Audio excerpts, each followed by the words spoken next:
Welcome all of you to another video of ANIMATHS.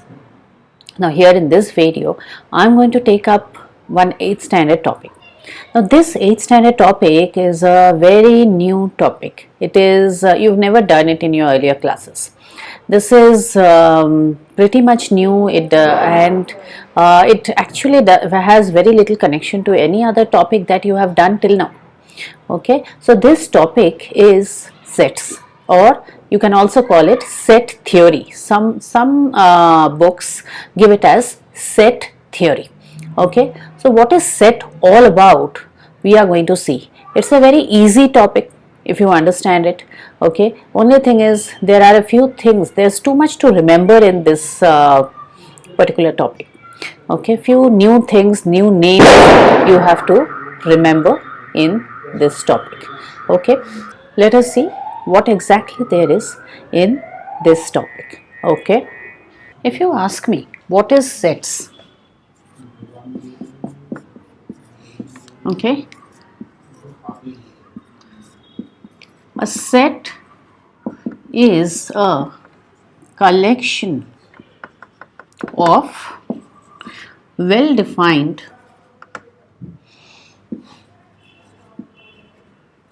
objects. What is that? Okay, like I can say that let me say the set of let's say the set of vowels. Okay, let me say the set of vowels. So the set of vowels is this, and we represent it with a capital letter, and A, E, I, O, U. Okay, now if I say the set of the colors of the rainbow, now what are going to be the elements of this set? Because a set is a collection. Okay, it is a collection, so I'm collecting all the vowels and writing them together. Okay, so it is a collection of well-defined objects. Now here comes V, I, violet, indigo, blue, green, yellow, orange and red. Okay, so these are the colors of the rainbow. So I have the set of vowels here, I have the set of colors of the rainbow here. Now if I tell you, if I ask you, what are the set of good boys in your class? Okay, supposing I am asking this to a group of people. I go to your class and I ask you, what are the set of good boys in your class? And then what happens? Can you tell me what happens? The entire class starts giving me different answers. Each one will have a different set of names here. Okay, not just one set. Each one will have varying names, because if I write here, Rahul, and I write, something else. So if I write Rahul and then I write, let's say Ram, then I write Mohan, okay, and then I write maybe, some other name, okay, I write Pranav, okay, yes. So these are the 4 names I write. Then someone else comes and makes a different set with 4 more names, 4 completely different names, or maybe only Rahul and 3 other names. Now do you think we are going to ever reach only one answer like we had reached for this or this? Here we were very sure that everybody will be writing this, and if somebody does not write this, he or she is wrong. Okay, but here we'll get all varying answers for the set of good boys of the class. Now why so? Because everybody is right. Here when you write this somebody will say, okay, these 4 are the, they came first, second, third and fourth in class, so they are the best. Okay, but then someone else says that there are some other names which they are maybe not good in studies but very well behaved, so that way they are good. Okay, so the word good can never define a set. Okay, that is why we have this word over here, well-defined sets. Now what is the meaning of well-defined sets? Means the elements have to be such in the set that everybody has to agree to the same elements. Like there can be no arguments on this, there can be no arguments on this. Okay, but if I write this, each one will have a different answer. So the words, if I write the word good, beautiful, okay, beautiful, good, beautiful, or if I write let's say rich, or if I write honest, okay, rich, honest, tall, if I write short, these names will not make a set. Okay, because every time you try making a list of elements with these names, they will all differ. Why they will differ? Because each one has a different opinion. You can get a set like this. The set of, if I ask for the set of boys in the class taller than 5 feet.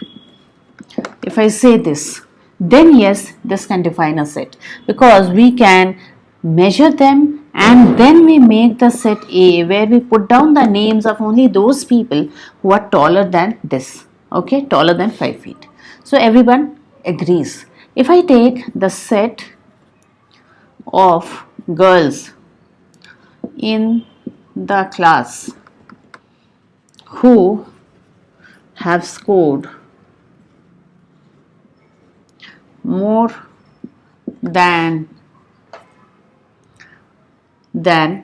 70, okay, who have scored than 70. This also defines a set, because this is a well defined set, okay, because you can check and you can see who are the ones who have got more than 70. You can put down their names in the set.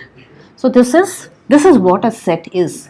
Okay, now this sets, there are different types of sets. You'll see how many different names come up in this chapter.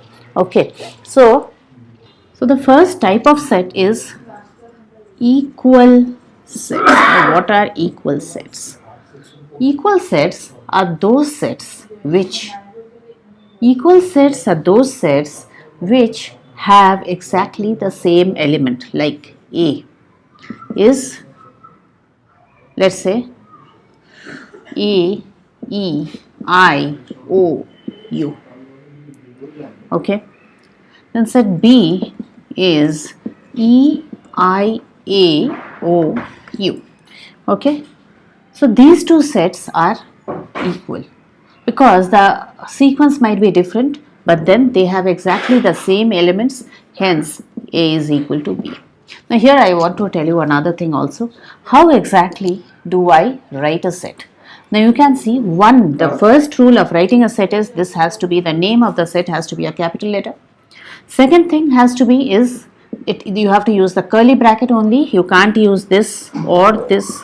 Okay, you have to use the curly bracket or the second bracket. The third thing, every element has to be separated out by a comma. Okay. The fourth thing is the order does not matter. Okay, the order does not matter, as you can see here. Okay, the fifth one is no element should ever be repeated in a set. So this is how you should write a set. So every time you see I'm writing a set, I shall be following these rules. Okay. The next type is equivalent sets. Equivalent sets. Okay. Here, what is the meaning of equivalent sets? Here the elements need not be equal. Here the elements 1, 2, 3, 4, 5. Okay, the elements need not be exactly same. These are called elements. The members of the set are called elements. Okay, set B is A, E, I, O, U.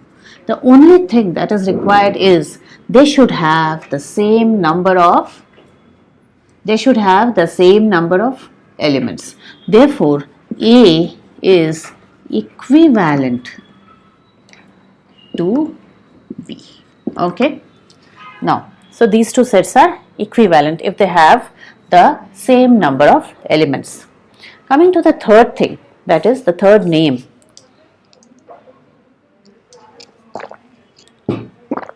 that is overlapping sets. Overlapping sets. Now the name itself tells you that there is at least one element common. Okay, 1, 2, 3, 4, 5, and B is 6, 7, 8, 9, and let's say 5. Okay, so these two sets are A is overlapping with B. So these two will be taken as overlapping sets. Okay, then let's come to disjoint sets.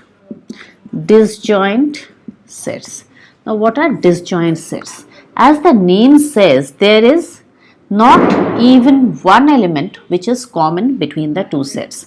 So this is 1, 2, 3, 4, 5, and B is 6, 7, 8, 9, and 10. Now you see A and B is completely disjoint. So these two sets will be called disjoint, not a single element common. Here at least one element is common, so it is overlapping. Of course, you can have more than one element. You can even have 4 elements common, okay, in an overlapping sets. But the minimum is one element has to be common. Now let me come to one thing, which is subsets. Okay, what are subsets? Now subset, the word sub itself means, you know how we say subordinate. Yes, so subjugate. So sub is something which is below. Okay, so subsets is, supposing I have one set which is 2, 3, 4, 5. Okay, let me take one also, 6, 7, 8. Yeah. Then set B will have, let's say, 1, 2. Set C has 2, 4. Set D has 5,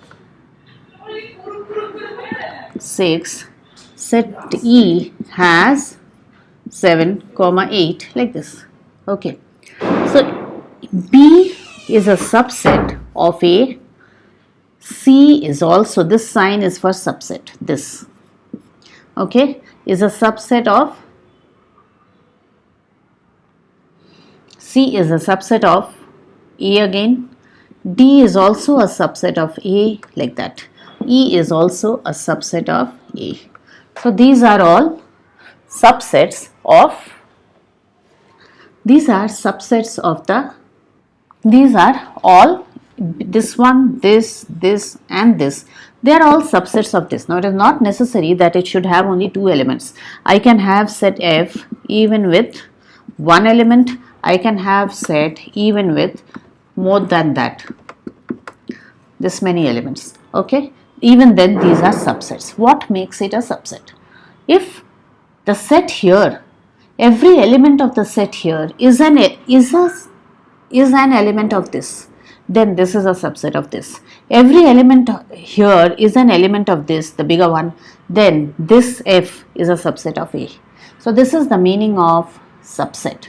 Okay, that is, these all are parts of this big set. That makes it a subset. Okay, so now here, what will A be called? These are subsets. B, C, D, E, F, G are subsets. What is A? A is called the superset. Okay, of which you have so many. A is called the superset, of which you have so many subsets. Now, supposing you have one set A which has 2, 3, 4, these 3 elements as its, these 3 numbers as its elements. Then you have a set B which is 2, 3, C 3, 4, okay, D 2, 4, E is 2, okay, F is 4 alone, G is 3 alone, okay, and then H is 2, 3, 4 itself, and then we have I, set I is a null set. Null set means a set which does not have any elements in it. Okay. Now we'll write the power set of A. Now you will see exactly what is a power set. A power set is a set whose each elements are the subsets of this set. So power set of A will have all the possible subsets of set A as its elements. So how do we write them? Writing is also like this. That is, you write them as a set itself, separate it with a comma. Okay, so C, so you don't write C and leave it. You write like this. Okay, then you write like this. And see, these are all sets which are being taken as elements. And 3 and here 4 also. 2, 3, 4. Remember, 2, 3, 4, that is the set having all the elements in it, is also a subset of this. Null set is also, okay, I missed the null set. Yeah. So, null set is also an element of this. Okay, also a subset of this. This is also a subset of this. And rest, there are combination of 2's. There are combination of 2's or 1's. Whatever combination is possible is a subset of this. Now here, how do we understand? Sometimes this set can have even 4 elements, it can have 5 elements. So the number of elements the power set will have, okay, is written as number of elements of PA or a power set, any power set of any set. Okay, any set can have its own power set. So is always this 2 to the power n. What is this? What is n? N is the number of elements here. So here, if I want for this set, I want to know its power set is going to have how many elements, then I should have 2 to the power 3, which is 8. And you can see here correctly that this is having 8 elements. Okay. So another way of writing number of elements is, we'll come to the next thing, that, okay, I'll just tell you another way of writing is this. N PA. Okay. What is that? Cardinal number. So let's come to the next thing, which is cardinal number. Okay. So what is cardinal number? Cardinal number. Now what exactly is cardinal number of a set? If the set V, set of vowels A, E, I, O, U, or a set A has 1, 2, 3, 4, 5 and 6, these are the elements, then the cardinal number is written like this also. Okay, NV is 5, means that this is not a set, this is just a number, so you don't have to put brackets here. Okay, NV is 5 and NA is 6. Okay, so cardinal number is a very important thing when it comes to numericals and sets. As of now, you can just learn it as what is the meaning of this n and this n. It means 5 and 6 is the number of elements of the given set. Now, the next type of set, okay, the next name is finite set. Now, as the name itself tells you, finite set is the countable number of elements. Okay, so if the set is having all countable number of elements, okay, if the set is having countable number of elements, then it is called, it can be big number, but still it has to end, it can't go on and on, number of elements, then it is called a finite set. Then come to the next one is infinite set. Is number of elements, uncountable number of elements.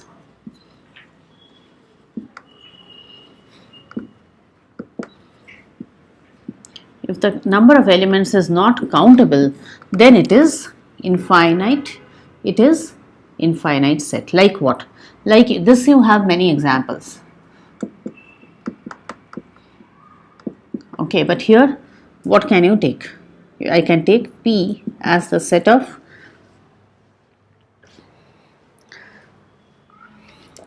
I can say set of natural numbers.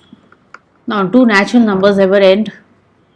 Natural numbers will never end. They'll go on and on. You keep on counting. Okay, so this becomes an infinite set. Next is, as I told you, an empty set or a null set. Now, an empty set or a null set is the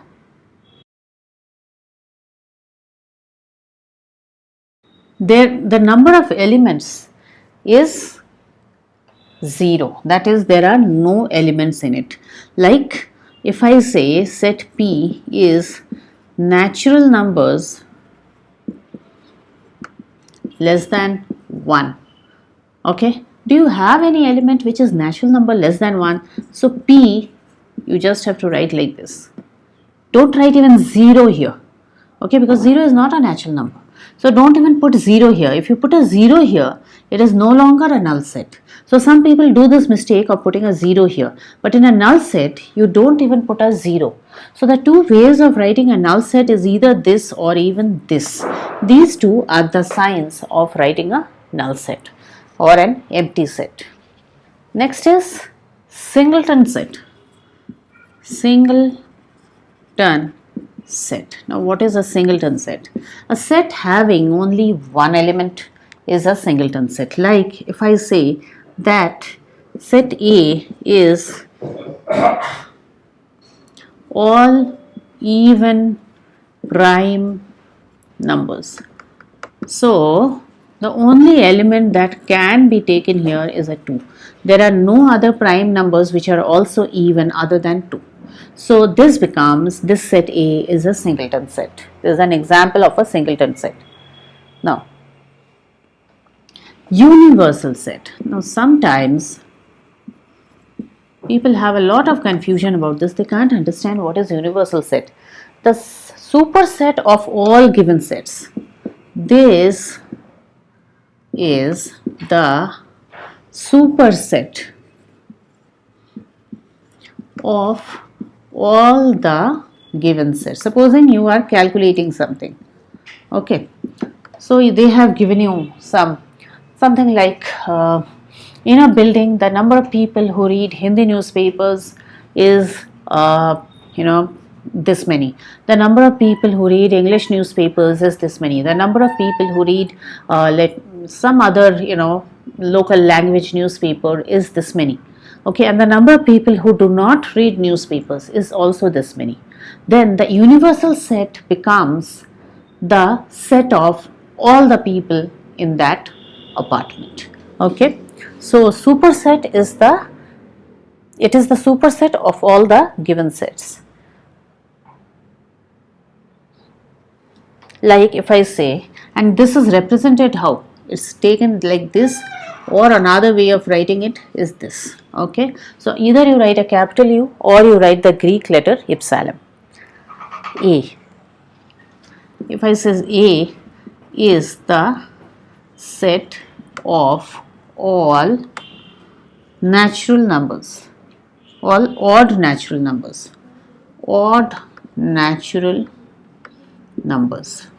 okay. B is the set of all even natural numbers, okay.